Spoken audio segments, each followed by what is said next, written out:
Good morning all of you. So here is today's the Hindu newspaper news analysis.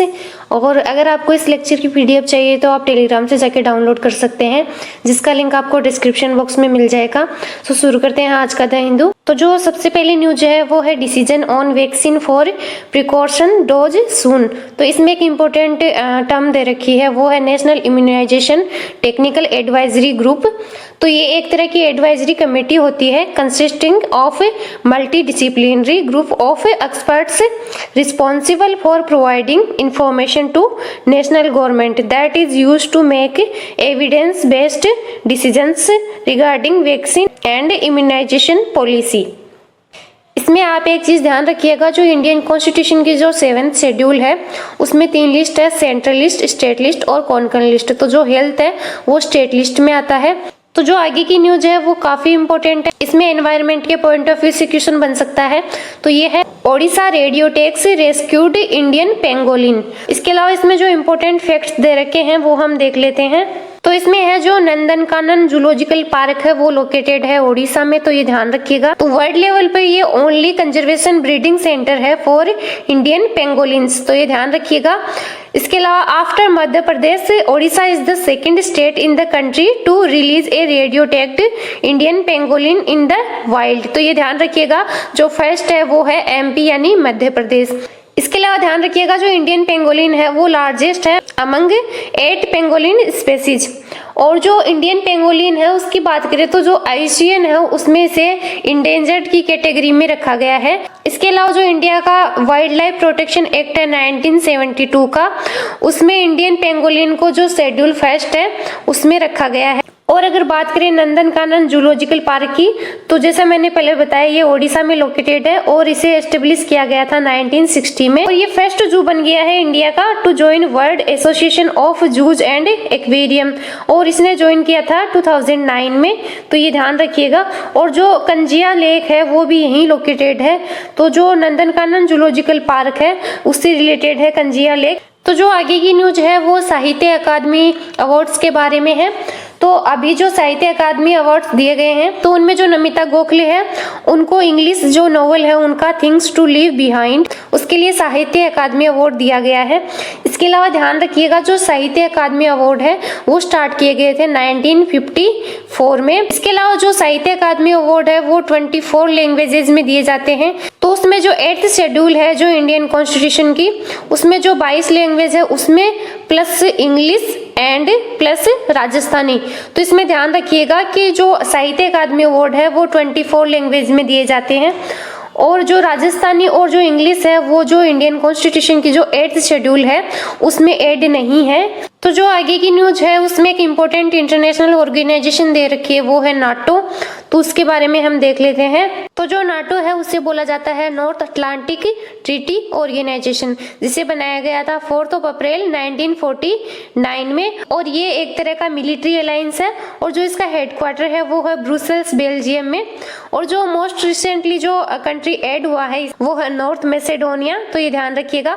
और जो secretary general है वो Jens Stoltenberg हैं। इसमें आप एक चीज ध्यान रखिएगा, जो G8 जो ऑर्गेनाइजेशन है उसमें रसिया की मेंबरशिप रद्द कर दी गई थी, जो यूक्रेन का क्रीमिया वाला इश्यू था उसके कारण।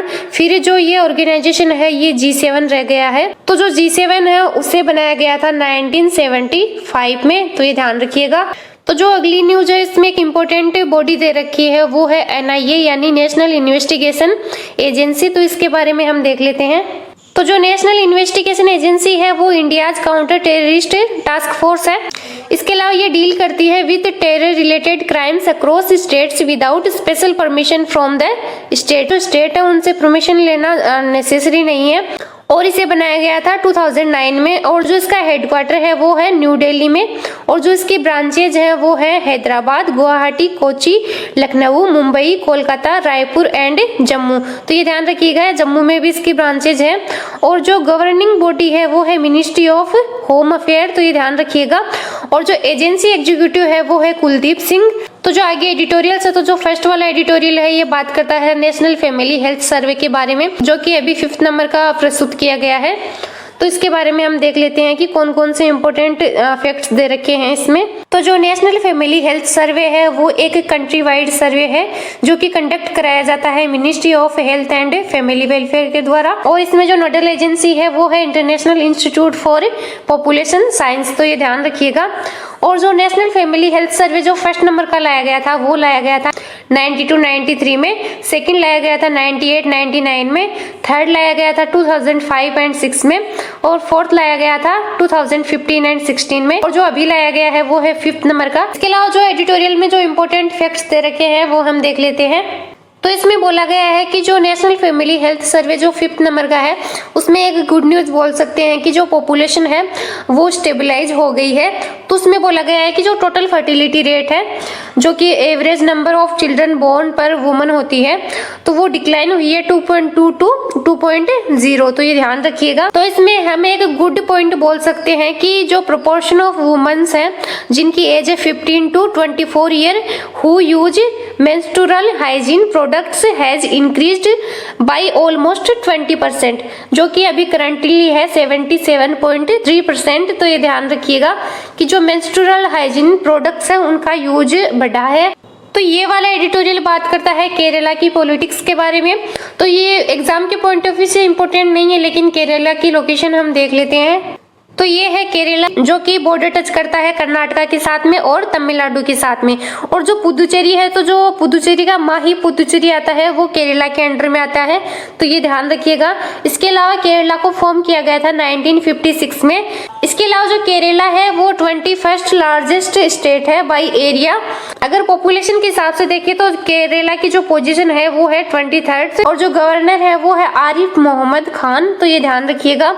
और जो सीएम है वहाँ के वो है पिनरई विजयन। तो जो ये वाला एडिटोरियल है ये क्रिकेट के बारे में है, तो इसमें कुछ एग्जाम के पॉइंट ऑफ व्यू से इम्पोर्टेंट नहीं है, लेकिन एक चीज ध्यान रखिएगा जो एशेज सीरीज है वो खेली जाती है ऑस्ट्रेलिया और इंग्लैंड के बीच में, तो ये ध्यान रखिएगा।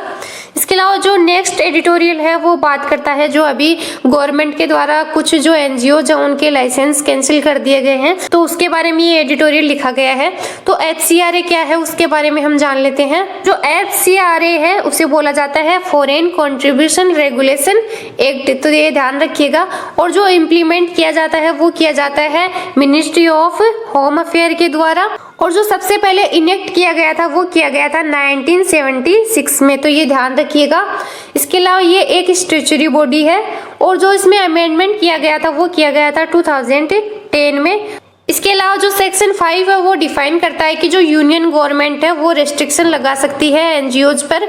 और जो 2010 में जो इसमें अमेंडमेंट किया गया था उसमें बोला गया था कि जो एनजीओज है उनके लिए मैंडेटरी है रजिस्टर करना अंडर FCRA, तो ये ध्यान रखिएगा। और जो इनकी वैलिडिटी है एनजीओज की वो 5 ईयर रहती है, 5 ईयर के बाद में इन्हें दोबारा रिन्यू करवाना पड़ता है उनको। तो आज का लेक्चर यहीं कंप्लीट करते हैं। वीडियो अच्छी लगे तो लाइक कीजिएगा, शेयर कीजिएगा और चैनल को सब्सक्राइब कीजिएगा।